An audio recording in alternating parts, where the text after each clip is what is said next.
Hoy nuestros pasos nos conducen hacia el sudeste de la provincia de Albacete. Camino de la autovía que va hacia Alicante, pronto saldrá a nuestro encuentro el desvío existente en Bonete que nos llevará a nuestro punto de destino, Montealegre del Castillo. Distante de Albacete 52 kilómetros, se encuentra en el centro geográfico del círculo que forman Almansa, Fuente Álamo, Corral Rubio e Higueruela. Es Montealegre, población milenaria y localidad venerable, como lo atestiguan por una parte los hallazgos de restos humanos y armas de piedra talladas del Paleolítico y por otra por la aparición en su término, en los famosos santuarios del Cerro de los Santos y del Llano de la Consolación, de un gran número de esculturas que por sí solas constituyen una excelente antología de la mujer y el hombre ibérico. Su nombre primitivo fue Elo y ya hacia el siglo XIII se empieza a hablar del castillo de Montealegre. Era una fortaleza árabe levantada en un lugar estratégico de la frontera cristiana, cuyas ruinas aún pueden contemplarse hoy y a cuyos pies se extiende la villa de Montealegre. A finales del siglo XIII estuvo integrada en el señorío de Villena.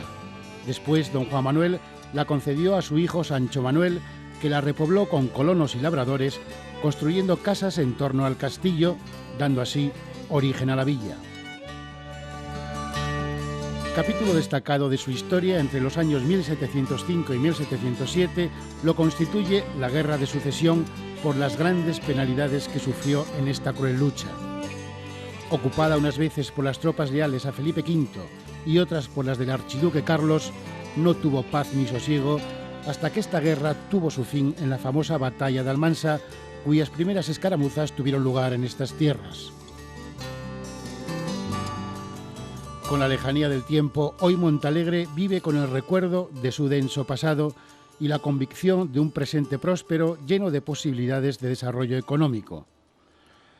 En la actualidad, además de su tradicional actividad agrícola, se encuentran instaladas 12 industrias de mueble tapizado, una fábrica de muebles, otra de explosivos, una fábrica de pantalones y 4 bodegas de vino. Su polígono industrial se encuentra en fase de ampliación como una muestra del dinamismo económico que está viviendo esta próspera villa, de la que decían que era el pueblo de las tres mentiras, porque ni tenía monte, ni era alegre, ni había castillo. El tiempo ha venido a desmentir este dicho popular, puesto que ha quedado claro que monte tiene, alegre lo es, y castillo, aunque en ruinas, lo mantiene. Y además, tiene historia, la que fue y la que aún le queda por escribir. Albacete para todos. Montealegre del Castillo se ha despertado agradeciendo este primaveral sol de la mañana que se va colando entre las nubes pasajeras. El agricultor, dueño y señor de estas tierras, va camino de su labor diaria. Le espera su bancal y quizá su viñedo, pero antes una parada para contemplar, como cada día, su pueblo. Ese pueblo que es su santo y seña, el lugar que le ha visto crecer y por el que también ha visto pasar a un buen número de montealegrinos que decidieron en su momento bien quedarse, bien buscar fortuna en otros lugares.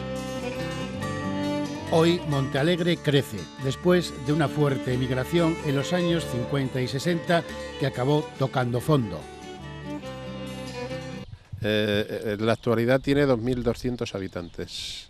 Al terminar la guerra, Montealegre tenía 3.800 habitantes. Del año 45 al 57 emigraron muchos vecinos que se fueron principalmente a Elda, Almansa, a Elche, Barcelona, y a partir del año 65, en que por primera vez yo tomé posesión de alcalde, dejó de marcharse gente, y entonces hemos ido subiendo hasta 2.200, y en la actualidad esperamos que en el plazo de 10 a 15 años Montealegre esté con los 3.800 habitantes que teníamos al terminar la guerra. Si hay algo por lo que la fama de Montealegre ha traspasado sus propias fronteras, eso es el famosísimo santuario del Cerro de los Santos, de cuyo templo nada queda, señalando su ubicación un obelisco que se levantó en el año 1929. Dicho paraje se encuentra a 8 kilómetros de Montealegre y el hallazgo arqueológico que allí aconteció, la más importante muestra de la cultura ibérica, vino motivado por un hecho casual, cuando en 1830 se taló el bosque que cubría la zona y se pudieron ver los restos, tras lo cual comenzó la sucesión de hallazgos. El Cerro de los Santos es un yacimiento arqueológico a nivel mundial muy importante, pues allí extrayeron la dama oferente, que junto con la dama de Elche y la dama de Baza son las tres grandes damas de España en nivel de arquitectura. Está en el término de Montealegre, en dirección de Montealegre a Yecla, enclavado a unos 8 kilómetros del pueblo. Muy cerca también está el Cerro del Arabí, donde se encuentran las pinturas rupestres, también bastante famosas. Es propiedad, las tierras son propiedad de doña Carmen Zuazo y provienen de su padre, don Julián Zuazo, que fue un historiador y de mucha importancia. Entonces allí hoy en día quedan muy pocas esculturas y muy poco que ver, solamente que hay un monolito que lo dedicó precisamente don Julián Zuazo para la memoria de lo que ahí sacó. La dama oferente que están contemplando pues es del arte ibérico del siglo IV a.C. y está expuesta en el Museo Arqueológico Nacional de Madrid. Ha recorrido muchos museos, incluso estuvo en el Louvre de París y en algunos sitios, y es de reconocido prestigio. Junto con la dama oferente también se encontraron otros hallazgos, están la pareja oferente y hay otras muchas esculturas allí. Precisamente cerca estaba el Cerro de los Morteros, que es donde extraían las piedras para hacer las esculturas. Ahí había un templo de grandes dimensiones que en aquellos tiempos pues estaba reconocido a nivel, porque allí se juntaron todas las culturas. Allí, muy cerca de por aquí pasaba, como es conocido aquí en Montealegre, la vía Heraclea, que va de Cartagena e iba a Roma. Y entonces aquí se juntaron las culturas, primeramente los iberos, después los cartagineses, los romanos, los musulmanes. Otro lugar de culto venerado por los montealegrinos es la ermita dedicada a Nuestra Señora de la Consolación. Allí se fraguó una parte importante de la historia de Montealegre. La Virgen y el esclavo moro Hamet fueron los principales protagonistas de una escena que tiene todos los ingredientes de una leyenda. Pues históricamente el santuario se hizo sobre el año 1740 o 50, pero inicialmente esto arranca desde la aparición de la Virgen al moro Hamet, que era un esclavo que estaba en la casa de los Fajardos y salió al campo en los primeros días del mes de marzo, el año 1605, a apacentar el ganado que tenía, preferentemente caballar. Y entonces, al llegar aquí a las inmediaciones de donde está construido el templo, se le apareció la Virgen de Consolación y él llevaba un grillete atado con una cadena al pie y a la mano. Entonces se le apareció la Virgen y le dijo que fuera al pueblo a comunicar lo que estaba viendo, como se le apareció la Virgen, y quería que se le hiciera un templo que sirviera de morada para todos los montealegrinos y la gente que quisiera venir. Entonces, y le dijo también, antes de irse, que se tenía que convertir y bautizarse en la fe cristiana con el nombre de Juan Bautista. Entonces el esclavo le dijo a la Virgen que yo, siendo un esclavo tan humilde y tal, voy a llegar allí al pueblo, les voy a decir la noticia y no me van a creer. Entonces va a quedar, dice, tú confía en mí y no tengas miedo, que yo voy a estar contigo. Y a continuación le rompió el grillete, que lo conservamos precisamente aquí en la ermita de Consolación, y entonces vas y se lo dices y entonces ya es fácil que te crean. Y yo estaré contigo, no temas. Entonces fue allí, se lo dijo allí a las autoridades eclesiásticas, a toda la gente del pueblo, y al pronto no se lo creyeron, pero cuando vio que iba con el grillete ya en la mano y tal, entonces dice que ya salieron toda la gente a venir aquí, y cuando llegaron aquí a un terreno próximo, a unos 200 metros de aquí del santuario, hay una cruz que le decimos la Cruz del Humilladero, y es precisamente cuando el pueblo, al tomar la curva aquí de una colina, vio resplandeciente a a la Virgen de Consolación y se postraron, y por eso se le puso el nombre del humilladero. Como una muestra de aquel hecho, se conserva el grillete que llevaba el esclavo Hamet, donde se puede observar el corte que, según la leyenda, provocó la Virgen. Muchos avatares sufrió esta ermita, que fue profanada, destruida e incendiada no solo en la Guerra de Sucesión, sino también en la Guerra Civil Española.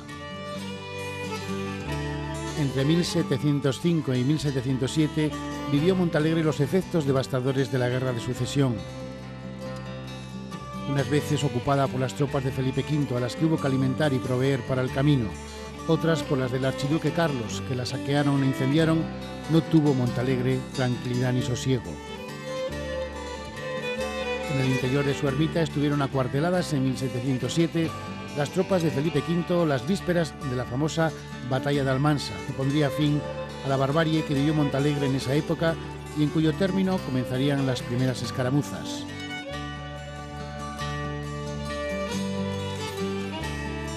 Hoy su ermita sigue en fase de restauración.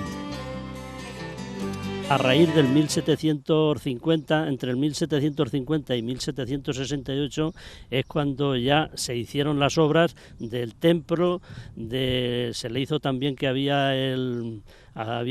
también un púlpito y las capillas, y posteriormente ya se hizo el campanario y el coro que tenemos. Es decir, que se fue ampliando un poco paulatinamente. También al pronto, de las cosas que primero hicieron también aquí en Montealegre, es la casa que está lateral junto al templo, y esto sirvió de hospicio. Hubo una temporada que estuvo dedicada a hospicio del personal. Muy bien, vamos a entrar en su interior. ¿Qué podremos encontrar dentro, qué podremos observar de valor? Pues dentro, principalmente, el mayor valor que tiene la iglesia, aparte del moral para todos los montealegrinos, que es nuestra patrona, la Virgen de Consolación, principalmente lo que más valora a juicio de los técnicos en la materia es el camarín de la Virgen, que está con un mosaico del siglo XVIII, es mosaico levantino, que han venido incluso, estando aquí hace poco tiempo, a hacer reportajes, porque la idea nuestra es recomponerlo, es restaurarlo para que luzca en todo su esplendor.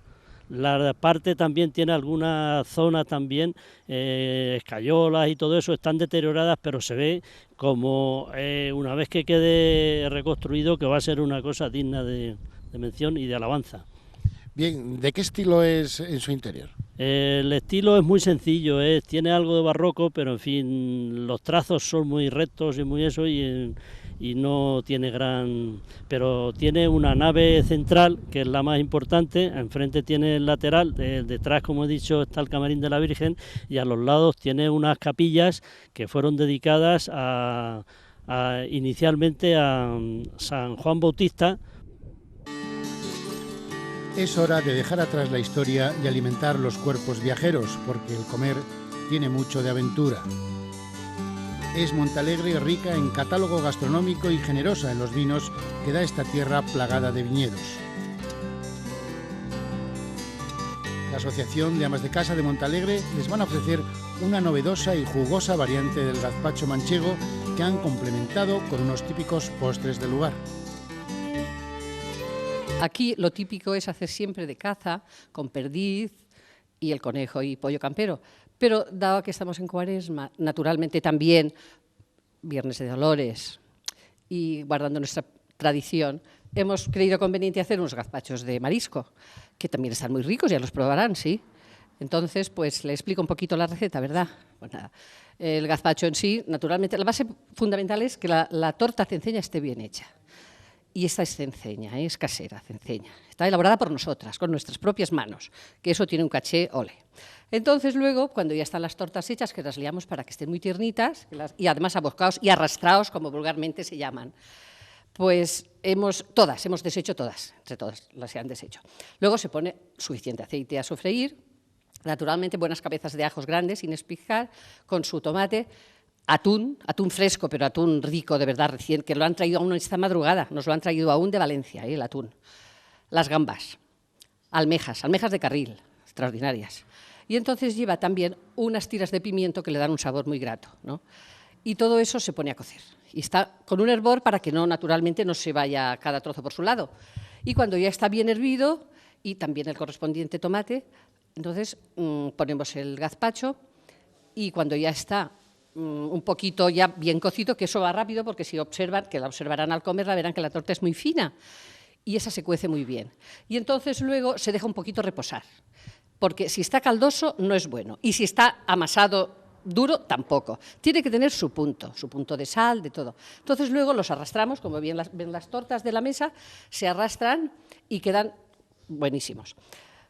Además de eso, también hemos hecho un tipo de ajo aceite que se coge la torta y el gazpacho y está muy rico. Y bueno, el resto de los aperitivos y eso, con nuestro buen queso manchego, que ya lo observarán, líbricos también hay aquí una casa que se dedica a hacer líbricos, también muy ricos, y los típicos sequillos que, como los elaboran aquí, no quiero citar otros pueblos por no dejar a nadie mal, no se elaboran en ningún sitio del país, ¿eh? Los sequillos de Montealegre, donde van, tienen caché, y los libros igual. Aparte que los gazpachos, yo creo que son los mejores que se pueden, que habrán comido ustedes, ¿eh? No quiero decir que habrán comido muy ricos, pero estos están muy buenos. Aunque el motor económico de más peso en Montealegre sigue siendo su sector primario, es decir, la agricultura, su desarrollo industrial ha alcanzado en los últimos años un gran nivel, a diferencia de otros pueblos de su entorno, y en su polígono industrial nuevas industrias procedentes de Levante se encuentran en fase de demanda de terreno como paso previo para instalarse. Como consecuencia de esta estimulante situación, los montealegrinos ven el futuro con verdadero optimismo. Montealegre, que era un pueblo eminentemente agrícola, desde hace unos 7-8 años, que se empezó con una fábrica de tapizados. En la actualidad tenemos 14 fábricas de tapizados, aparte de una fábrica de explosivos, de una fábrica de pantalones, de 2 cooperativas de vino, etcétera, etcétera, que dan trabajo a toda la población, pero no solamente a toda la población, sino que aparte vienen de pueblos de alrededor de Montealegre, sobre unos 300 o 300 a trabajar diariamente de otros pueblos, se desplazan aquí a Montealegre. Vienen sobre unos 45 o 50 de Almansa, 80 o 90 de Bonete, vienen de Alpera, vienen de Pétrola, de Coralrubio, de Pedanías de Llín. Hasta hay aquí trabajando gente de la zona de la Sierra de Socobos y otros pueblos de la Sierra. Por lo que veo, hay aquí una gran actividad industrial y laboral, por tanto. Sí, gracias a Dios por el esfuerzo de los montealegrinos y el coraje que tienen ellos. Estamos haciendo un pueblo que, en verdad, en muchos pueblos de la provincia lo quisieran. Como bien apuntaba su alcalde, hay algo que todavía queda pendiente en este Montealegre: la restauración exterior del templo parroquial de Santiago Apóstol. Situado en la plaza de la iglesia, al lado de su ayuntamiento, es obra de grandes proporciones, construida en el siglo XVIII. Pues la iglesia de Santiago Apóstol está dedicada al patrón, precisamente, que es de la villa de Santiago Apóstol, y por eso se denomina así. Está en el centro de la ciudad, está coronando una gran plaza que hay, la plaza, hoy en día se le sigue llamando la Plaza de los Caídos. Está junto también al ayuntamiento, y data del siglo XVIII. Es una iglesia de bastantes dimensiones, porque aquí en Montealegre siempre ha existido gran religiosidad. Es un pueblo, ha sido muy amante de la religiosidad, y antiguamente se le conocieron hasta cinco ermitas. Y entonces la iglesia en sí pues tiene algunas pinturas de gran prestigio, pues tiene... como la iglesia está dedicada a Santiago Apóstol, principalmente versan sobre la vida de este apóstol. Entonces, por un lado está la aparición de la Virgen a Santiago Apóstol, que es una de las pinturas que hay. Otra versa sobre Santiago Apóstol, en la barca con los discípulos, y por último también está el martirio de Santiago Apóstol. Al mismo tiempo también pues es una iglesia de bastantes dimensiones para lo que es el pueblo, porque el pueblo tiene 2.300 habitantes, pero en fin, tiene una nave central que es muy espaciosa últimamente, y aparte tiene las laterales también dedicadas, una a la Virgen del Pilar, otro al Sagrado Corazón, otro, en fin, a las diversas, a la Dolorosa. Y entonces también hay que decir que se celebran las fiestas en el pueblo, es del 14 de agosto, que es cuando se trae la Virgen de Consolación, hasta el día 18.